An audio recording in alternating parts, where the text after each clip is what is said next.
नमस्कार दोस्तों, आप सभी का स्वागत है सिविल वाइन्स के इस यूट्यूब चैनल पर। मेरा नाम मिथिलेश कुशवाहा है।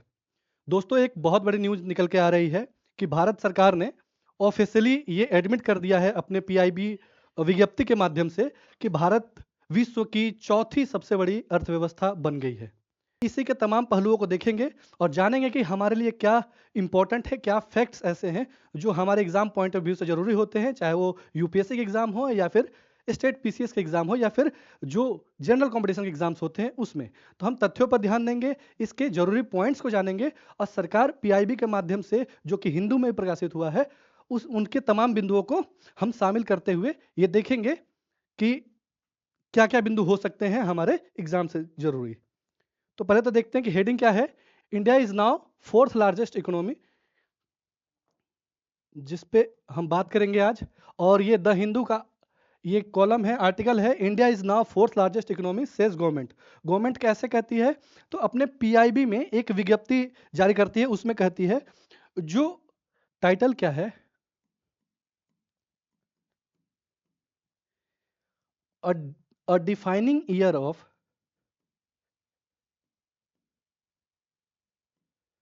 डिफाइनिंग ईयर ऑफ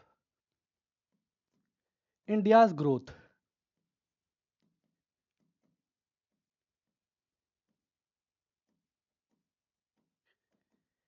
और ये जो पीआईबी का नोट प्रकाशित होता है, इसमें जो भारत सरकार है वो एडमिट करती है इस बात को कि भारत चौथा बड़ा अर्थव्यवस्था बन चुका है, जिसका जो जीडीपी वैल्यूएशन किया गया है 4.18 ट्रिलियन का है। तो इसको देखिए कि अचीवमेंट्स क्या रही हैं भारत द्वारा। तो की अचीवमेंट्स की बात कर लें तो जीडीपी जो वैल्यूएशन है वो 4.18 ट्रिलियन यूएस डॉलर हो गया है। 4.18 ट्रिलियन यूएस डॉलर हो गया है। और ये अनुमान लगाया जा रहा है, ये अंदेशा लगाया जा रहा है कि वर्ष 2030 तक भारत जो है जर्मनी को भी पीछे छोड़ देगा, जो कि वर्तमान में इस समय वो तीसरी सबसे बड़ी अर्थव्यवस्था है। तो भारत किसको पीछे छोड़कर ये चौथी अर्थव्यवस्था बना है? तो वो कंट्री है जापान। जापान। तो यहां पर आप टॉप 10 जो इकोनॉमीज हैं उनको देख पाएंगे कि यूनाइटेड स्टेट्स ऑफ अमेरिका जो है वो 30.507 ट्रिलियन के साथ विश्व की सबसे बड़ी अर्थव्यवस्था है। दूसरे नंबर पर चीन आता है, जिसका वैल्यूएशन है 19.231 ट्रिलियन डॉलर। ये दो बड़ी महाशक्ति हैं इकोनॉमी के मामले में भी, और ऐसे भी देखते हैं तो सबसे बड़ी सुपर पावर इकोनॉमिक्स है।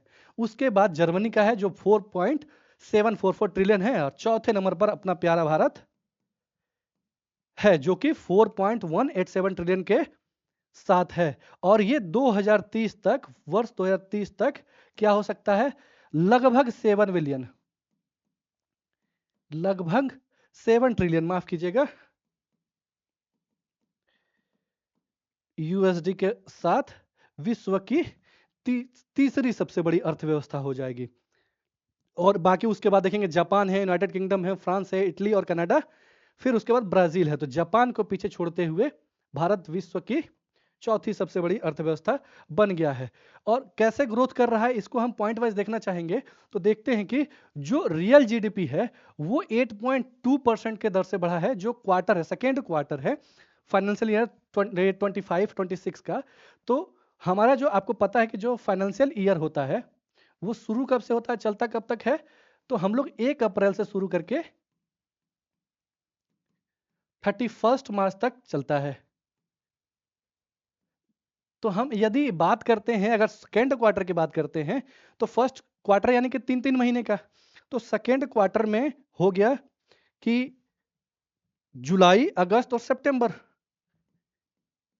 जुलाई, अगस्त और सितंबर, इसका जो जीडीपी विकास दर है, जीडीपी ग्रोथ रेट है, वो 8.2% रहा है।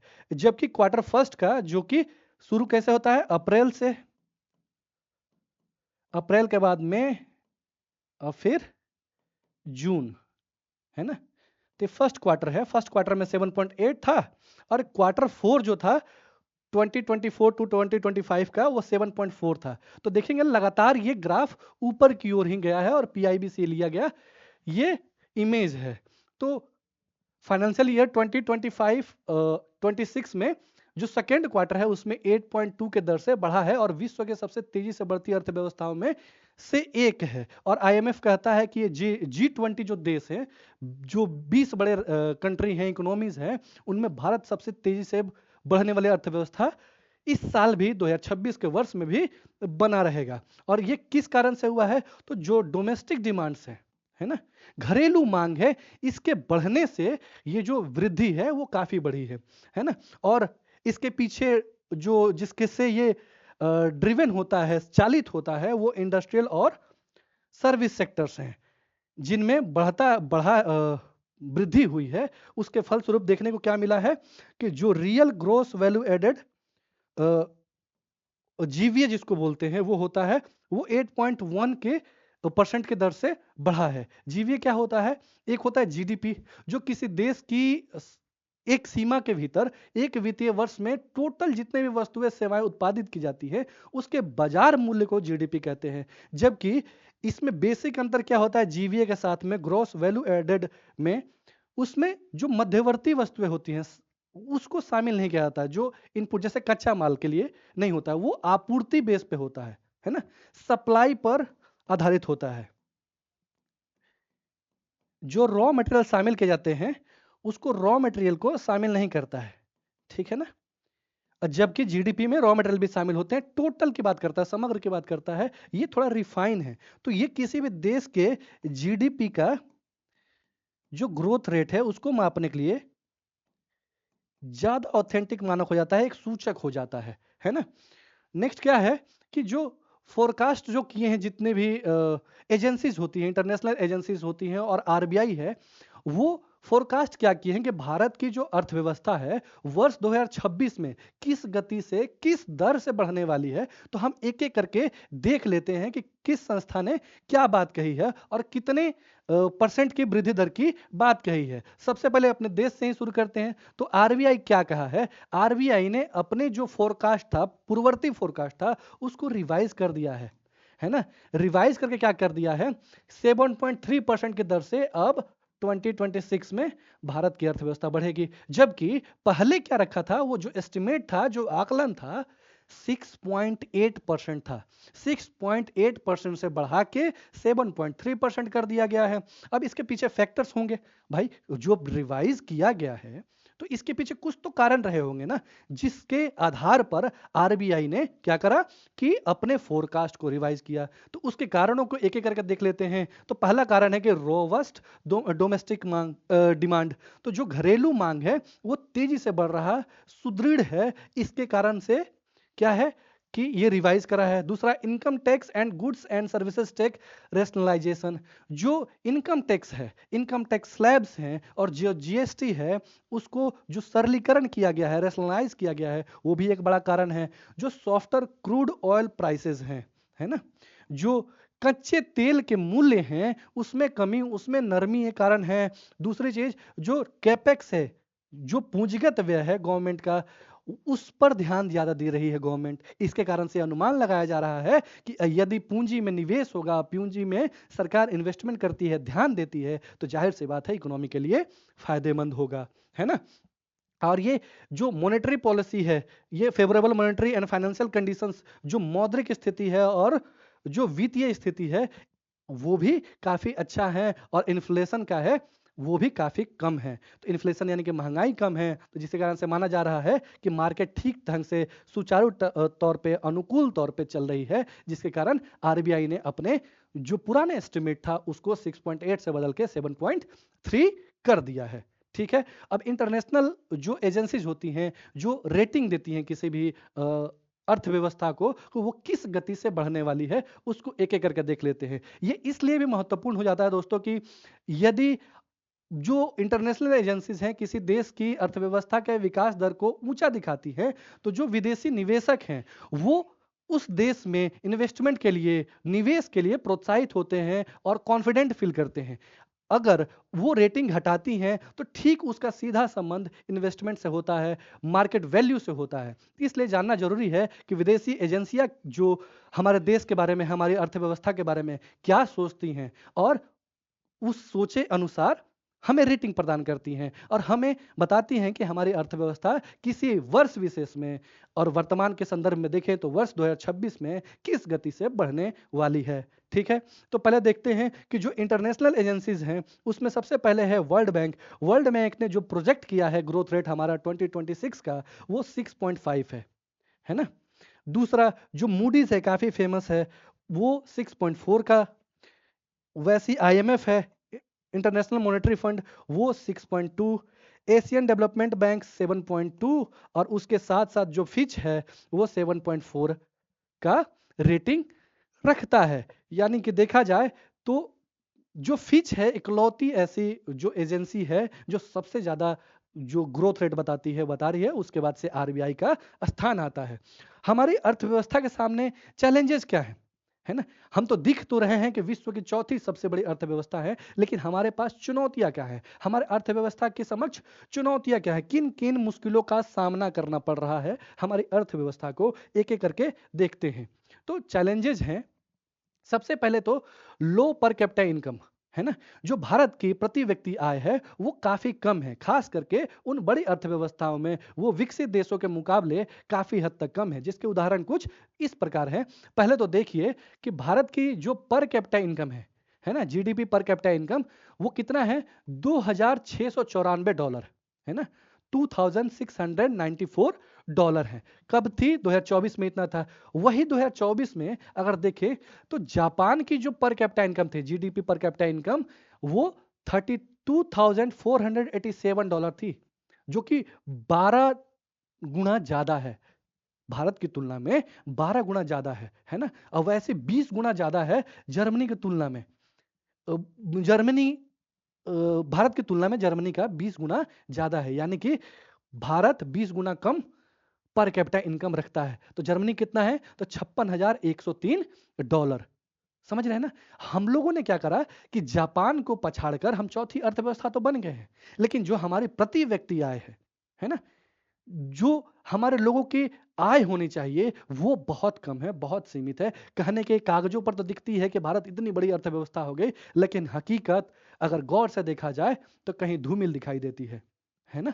तो ये एक दूसरी चीज क्या है कि जो जॉब क्रिएशन जो युवाओं के लिए है वो काफी लचर स्थिति में है। आप देख पाएंगे कि एक एग्जाम के लिए कितने बच्चे अपीयर होते हैं और उसमें से कुछ 100 कुछ 100,000 की संख्या में ही मात्र बच्चों का सिलेक्शन होता है और लाखों की संख्या में फॉर्म भरे जाते हैं, लाखों की संख्या में छात्र एग्जाम देने जाते हैं। तो कहा गया है कि जो युवा शक्ति है, जो श्रम बल है, उसका सही से दोहन हो तो जो 25% आबादी है हमारी 1.4 बिलियन यानी कि 140 करोड़ लोगों की, जो 25% जो आबादी है वो कितने की है, उनका आयु वर्ग जो है 10 साल से 26 साल है। सोचिए कितना यंग हम लोग की कंट्री है, कितनी यंग कंट्री है। इसको हम लोग सही से यूटिलाइज नहीं कर रहे हैं, सही से यूटिलाइज नहीं कर रहे हैं।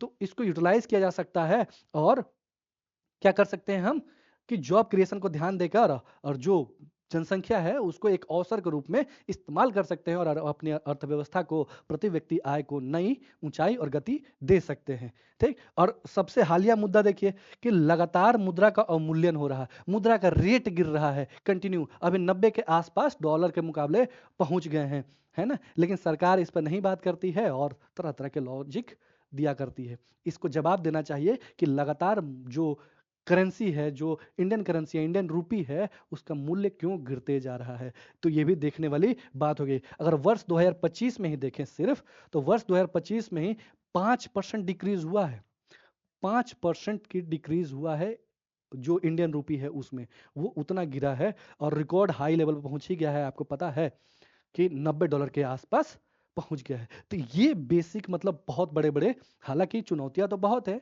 लेकिन ये बड़ी बड़ी चुनौतियां इस समय हम लोग देख रहे हैं।